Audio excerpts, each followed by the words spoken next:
Hello, everyone. If you know me, then you know I'm a huge Michael Crichton fan, so I decided to make a tier list based off the novels that I've read. I've only read about 10 of his books, so let's jump right into it. First, we have The Great Train Robbery, and this is definitely going to be an A tier novel. Just a very classic read, great characters, great story. I think it's real cool that it was based off a true story. And big shout out to throwing in one of those rock climbers in there, my boy Clean Willie. And Edward Pierce, just a great character and really interesting to see how he pulled the heist. And just another classic read. Next, we have Airframe. And this might surprise some of you, but I'm actually going to put this up in A tier. Now, the first time I read this, I went into this expecting to hear a lot of, I thought it was going to be a lot of sci-fi and kind of about this airplane disaster, but it turned out to be about just an airplane manufacturing company. And there was no sci-fi involved, but Crichton is just a master at creating suspense and mystery. And they didn't need any sci-fi to be extremely entertaining. And I liked how he kind of made fun of the journalist community and went after the fake news media and kind of show you how journalists kind of craft narratives as they were trying to push this narrative with the airplane company, even though none of the facts were all brought forth yet. And the airplane company's responsibility was to conclude the investigation quickly to show that they weren't at fault and to show what exactly happened on the airplane. Really nice novel. The characters weren't as good as some of his other novels. I think they were kind of just average and dry, but the story itself was very entertaining. And biggest lesson, don't do business with China. Next, we have Congo, and this is going to be S tier. Fantastic story, fantastic characters. Moonroe is such a great character. Amy the gorilla. This book is about the scientist who created this talking gorilla. Well, he's not really a talking gorilla. She was raised at birth, and he developed this machine so it translates the gorilla's thoughts. And they use the gorilla as a cover for this communications company that wants to find these lost diamonds in this lost city, because the diamonds have some kind of will help with their technology for somehow. Not too sure, but very entertaining story. Lots of action. You got some killer gorillas. You got some African cannibals. There's a lot to love about this story. Sorry about that. Okay, next we have Disclosure. And this is actually going to be B tier. So Disclosure, again, it's similar to Airframe. There's no science fiction involved in it. And it was still pretty entertaining, but the beginning was very slow. And there was that very strange sex scene. So, but once you get past that, it was pretty entertaining. To see, I really like the author's ideas and his arguments here about, sexual harassment in the workplace and how there's not always men harassing women. There are women who can harass men, and just no one ever believes them, but it does happen. And just kind of how society has gone. There's these modern norms that everyone associates with everything. And probably one of the best scenes in the book was when they were using virtual reality. This was written in the 90s virtual reality. And then you watch the movie. Oh, that was an interesting scene. But overall, it wasn't bad, but not his strongest. But definitely, it was definitely a good read. Next, we have Jurassic Park, his most famous novel. It's going to be S tier. No question about it. You guys watching this probably have read this, and you probably know why it's S tier. So, not even going to explain it. It's a theme park with dinosaurs. What more could you want? Great characters, great everything.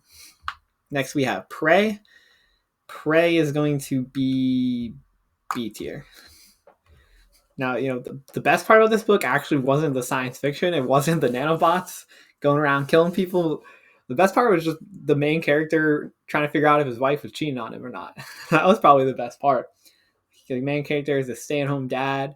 His wife works for this high-tech company, and she's acting pretty weird. He thinks she might be cheating on him. And then the ending was very strange, though. I wasn't too sure what was going on, and the fact that the nanoparticles could take human form, so his wife wasn't fully human, or was she? But she's dead, and he doesn't seem to care too much. But his wife also kind of sucks. Like, she's kind of a terrible wife. So I don't know. Prey was.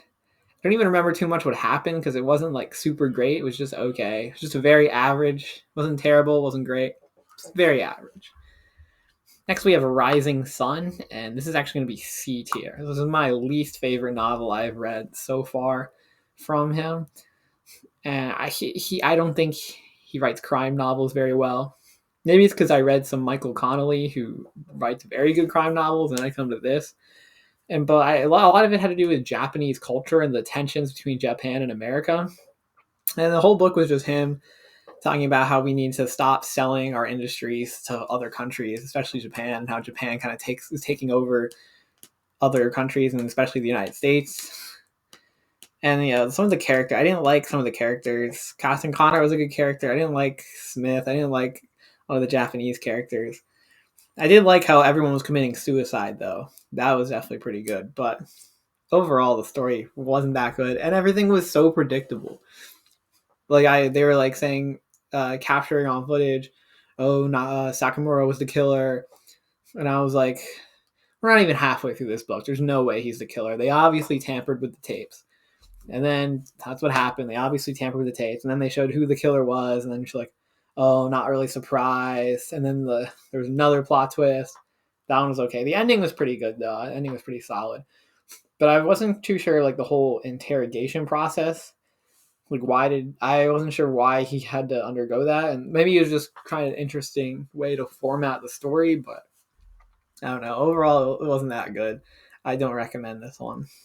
Next, we have Sphere, and this is my favorite novel that I have read. S tier, double, triple S tier if there's even a category. Put it right here, number one. Ugh. Yeah. And Sphere was just fantastic. It's the perfect psychological horror / thriller that you could ask for. It's there's science fiction, but also a lot of psychology involved, and it's very cool setting. Underwater, this little underwater base. Those kind of stories are always really cool. There were a million different plot twists. I never knew what was going to happen next. Every single chapter, scene by scene, they're throwing something new at you, something crazy. Characters were fantastic. Norman, the psychologist. You have this team of expert scientists. Harry was a mathematician, was a great character. Beth was a great character. I forgot who the other guy was. Everyone was a great character. You can't remember my man Jerry in there. And then the ending, oh my gosh, the perfect ending. Just, it slaps you in the face, but it's like a slap in the face that doesn't hurt. It's like a good slap in the face, where everything that happened just didn't happen. Just a great ending, and I highly recommend this book. Everything was fantastic. Next, we have The Lost World. This is going to be A tier. Not as good as the original, but still a solid novel. Again, just a theme park with dinosaurs. Okay, well, this one wasn't the theme park. This was The Lost World, The Lost Park, where some people rediscover the dinosaurs. Malcolm's still a great character. Levine's a great character. The kids are great characters. Dogson. We got Dogson here. Dogson's in the book. The Lost World's still a nice read. And it's still like, the beginning is still good because you still know what's going to happen, what's responsible, but there's still a lot of mystery to it, and that's what I like. He creates mystery where the reader has an idea of what's happening, but the reader is still not completely sure what is happening and what is going to happen. And that also leads us into Timeline. Timeline is going to be A tier as well. And again, this follows the same exact format as Jurassic Park. And again, just as I said, there's going to be time travel. They're going to go back in time. You just don't know how it works, and you don't know why they're going to go back, and you don't know why. And then also he throws in these other things like elements, like the man who appears in the desert has like all these weird injuries, and you know it's related to what he was doing, but you don't know how he got these injuries. Same in Jurassic Park, where the guy got bit, and then there were those lizards that were off the island, and you don't know how the lizards got off the island. And just these little mysteries, these questions, it presents you these questions you want answered. And the only way you can get the answers to those questions is to keep reading the book.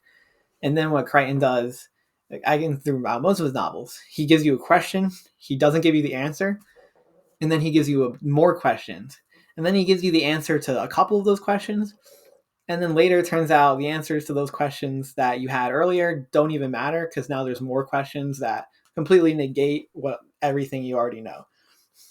And this is just why his writing is great. You're always on the edge of your seat. You're always not sure what's going to happen next. But the reason Timeline is not really S tier is because just the concepts that are employed in S tier are just very unique. Theme park with dinosaurs, talking gorilla in the jungle, underwater psychological aircraft or spacecraft. But here you're just in the medieval castle, and it's just a medieval time travel story. Not I don't think it deserves S tier, but definitely a solid read.